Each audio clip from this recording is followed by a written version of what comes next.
In the grand, silent theater of the cosmos, wars are not always won by the fleet with the most fire, but by the soldier with the most courage or the most desperation.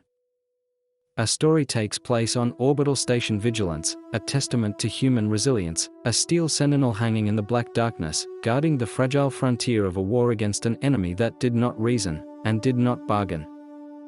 The enemy was the Phalanx, a crystalline hive mind that spread like a plague of logic, converting all it touched into more of itself. And on this station served Sergeant Eva Rostova. To see her was to see the perfect soldier. Her uniform, immaculate, her posture, rigid, her gaze, a focused, hardened steel. But beneath the discipline was a fracture, a ghost that haunted her every waking moment. We find her now, not on a battlefield, but in a room that creates them a simulation chamber, where she relives her sins on a loop. Holographic Phalanx constructs, all jagged angles and malevolent light, surge toward her. Her voice is a cold, flat line in the chaos. Target 3, 4, 5. Firing solution locked.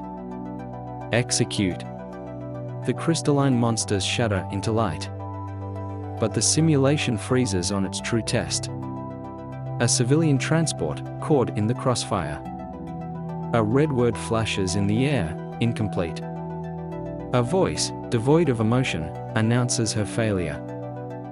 Failure to prioritize objectives. Mission parameters compromised. This was the echo of her past.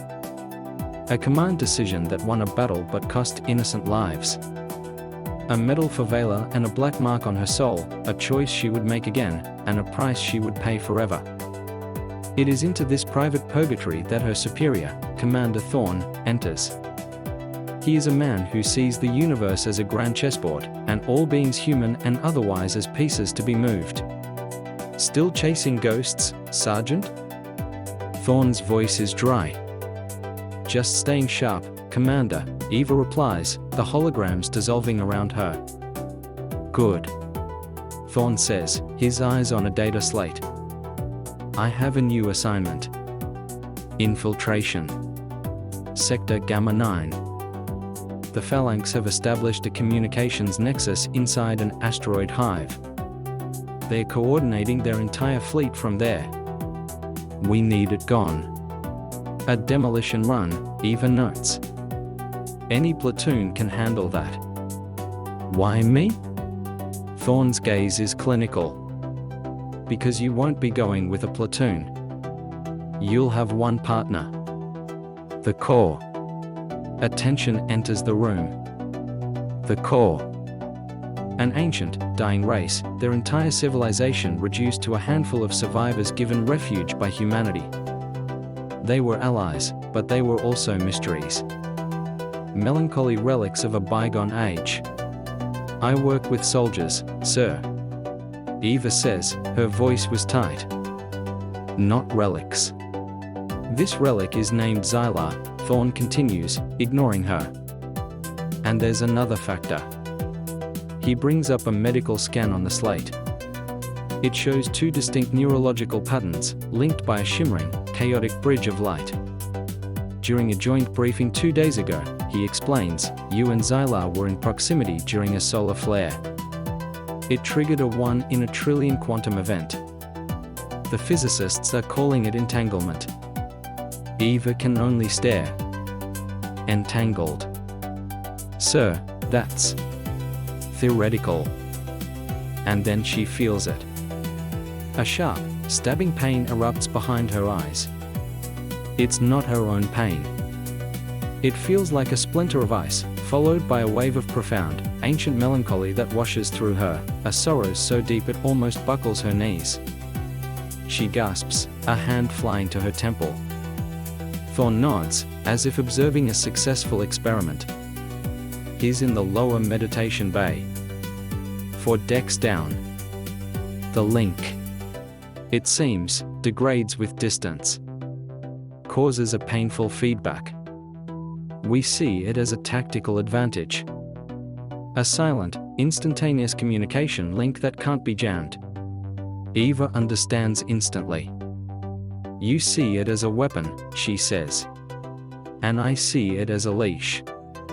Thorn states, his tone sharpened, your mission is to infiltrate the Hive with Xylar, plant the charge, and get out. The proximity will keep the feedback from incapacitating you. The mission is in 2 hours. He leaves and she's alone in the silent room, the foreign ache of another's soul throbbing gently in her mind. The Korr meditation bay was a world away from the cold steel of the station. It was stark, empty, and silent. In its center sat Xylar. He was humanoid in form, but moved with a fluid grace that spoke of a different evolution. His skin had a faint, pearlescent quality, and his large, dark eyes held the sad wisdom of a being who had seen the death of his own sons. He was holding a small, smooth, milky white crystal, turning it over and over in his long fingers. When Eva enters, the pain in her head lessens to a faint hum, like distant, mournful music. Xylar looks up. Sergeant Rostova. His voice is calm, melodic. The pain has subsided for you? It's manageable, she clips, her professionalism a shield against the unnerving intimacy of the situation. I'm told we're partners. So it would seem, Xylar replies, his gaze profound. The universe has a strange sense of poetry, a soldier who fears trust, and a being with nothing left to trust in. The mission is simple, Eva presses on, ignoring the philosophical jab. We get in, we plant the charge, we get out. Stay close, follow my lead. The link is a tool, nothing more. Xylar simply nods, his gaze returning to the crystal in his hands. The link is a part of us now, he says softly. It is no more a tool than the blood in your veins. 2 hours later, their stealth ship, the Stiletto, touches down on the surface of the Phalanx asteroid hive. It is a place of hostile geometry, a cancerous growth of crystal jutting from lifeless rock. As Eva and Xylar disembark, the agonizing pull of the bond has become a constant, low-level thrum, a shared space in the back of their minds. They move into the hive. The corridors are unnatural, perfect angles carved from stone, humming with a low, resonant energy. Eva feels Xylar's quiet focus as if it were her own. It's unnerving. A Phalanx scout, a floating shard of deadly crystal, drifts around a corner. Eva instinctively raises her rifle, but Xylar gently places a hand on the barrel. And through the bond, a flash of pure intuition, not her own, floods her mind. A sense of timing, a pattern in the energy pulses the scout uses to see. It was not a spoken plan, but a shared instinct. On a silent, mutual count, they move in perfect sync between the energy pulses, a seamless dance of two bodies guided by one will. The scout drifts past, completely oblivious. Eva leans against a wall, her heart pounding. The synergy was perfect. It was also terrifying. They press on, deeper into the hive. The bond is a constant stream of Xylar's quiet sorrow, a deep well of loss that laps at the edges of her consciousness. It is distracting, yet in a strange way, it is grounding. Finally, they reach the central chamber. In the center of a massive cavern, a colossal, twisting spire of crystal pulses with a blinding blue light. The Phalanx Nexus. It is broadcasting a deafening torrent of data to the fleet. As they watch, the spire emits a powerful energy wave. The bond between them ignites with violent, unimaginable force. And Eva's world dissolves. She is no longer in a cave. She is standing under a vast, violet sky. Twin suns are setting over a sea of silver grass. She feels a gentle breeze, smells the scent of unknown blossoms. She feels a sense of complete, unassailable peace. A sense of home. Then the vision is torn away by fire and fury. The sky burns. The silver grass turns to ash. And she feels a grief so profound, so all-consuming, that it drops her to her knees. It is the grief of 1 billion souls crying out at once, and then falling silent forever. She snaps back to reality, gasping on the cold floor of the cave. Xylar is kneeling beside her. Tears are streaming down her face. But the grief she feels, the memory she just witnessed, was his. She has just experienced the death of the Korr homeworld. I saw, she stammers. You felt, Xylar corrects gently. An echo. It is what I carry, always." In that moment, Eva looks at him, truly looks at him for the first time, not as an alien, a relic, or a mission partner, but as a survivor, shouldering a burden she cannot possibly comprehend. And in that single shared instant, her cynicism, the hardened shell she had built around her heart, crumbles to dust. She looks at the explosive charge in her hand, then at the pulsing spire. Blowing it up was a temporary solution, a single branch pruned from an infinite tree. But an idea sparks in her mind, born from the raw, impossible emotion she just felt. An idea so insane, so against protocol, that it was the only thing that made sense. "They have one mind," she says, her voice filled with a new, wild energy. "But do they have a soul? What happens if you give a mind that only knows one, the concept of 1 billion? Xylar looks at her, and through the bond, he feels her stunning, audacious intention. He reaches into a pouch on his belt and pulls out the smooth white crystal. "This is a soul stone," he explains. "It holds the echoes of my people, our art, our philosophies, our love, our end. It is all we have left." "Let's not make it a memorial, Xylar," Eva says, her eyes blazing with purpose. "Let's make it a weapon."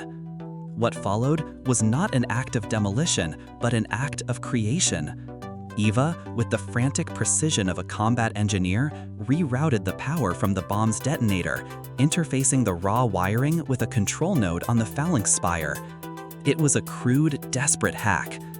"I can give you a direct feed," she tells Xylar, her hands a blur of motion. "But the feedback, it might kill us both." Xylar places his soulstone against the node, next to her makeshift connection. He closes his eyes. "A species is not truly dead while its memory lives," he says. "Give me the signal." Eva slams her fist on the activator. Energy surges. The bond ignites. A symphony of 1 billion lives floods Eva's mind. It is a torrent, a flood, a supernova of emotion. The joy of a child's first laugh, the complexity of a philosophical debate, the intimacy of a lover's touch, and woven through it all, the unbearable agony of a world's death. It is too much for any one mind to bear, but she is not bearing it alone. Xylar is there, an anchor of calm in the psychic storm, his consciousness guiding the torrent of raw emotional data out of the stone, through their shared bond, and into the spire. They are not just broadcasting data, they are broadcasting the soul of the core. The spire glows white-hot. All across the sector, Phalanx ships stop dead in space. Their crystalline drones freeze mid-flight. Their network, a singular consciousness that knew only the cold logic of expansion and consumption, was suddenly and violently flooded with alien concepts it could not compute: grief, art, individuality, memory, paradox, love. A mind that only knew unity was fractured by the very concept of plurality. With one last blinding pulse, the spire goes dark. The entire hive falls silent. Eva collapses, the bond between them no longer a source of pain, but a quiet, shared emptiness, a respectful silence. In the debriefing room on the Vigilance, Commander Thorn stared at a tactical map showing an entire enemy fleet, inert, dormant, confused. "The charge wasn't detonated," he stated, his voice flat with disbelief. "Explain." Eva and Xylar stood side by side. The disgraceful soldier was gone. In her place stood someone who understood that the greatest weapon is not one that destroys, but one that changes. "We didn't give them a fight, Commander," Eva said, her voice calm and clear. "We gave them a story. It seems they weren't equipped to understand it." Thorn knew he would never get the full truth. He also knew he was looking at something new, something he could not control. Our story ends where so many begin, with two people looking out at the stars. Eva and Xylar stand on the observation deck, no longer forced together by pain, but standing together by choice. Xylar holds the soul stone. "Is it empty?" Eva asks softly. "Not empty," Xylar replies, a new, fragile tone in his voice. Shared. It is no longer a lament for one, it is a memory for two, and perhaps a lesson for a third. Eva reaches out and her fingers brush against the stone. Through the bond, she feels a flicker of something new from the ancient core. Not grief, not sadness, but a tentative, shining spark of hope. They stood together, two disparate souls from two disparate worlds, bound by a quantum echo. They had faced the silent void and filled it with a story, proving that in the vast, cold emptiness of space, the most powerful force is not a star or a ship or a bomb. It is the echo of a soul, shared between two.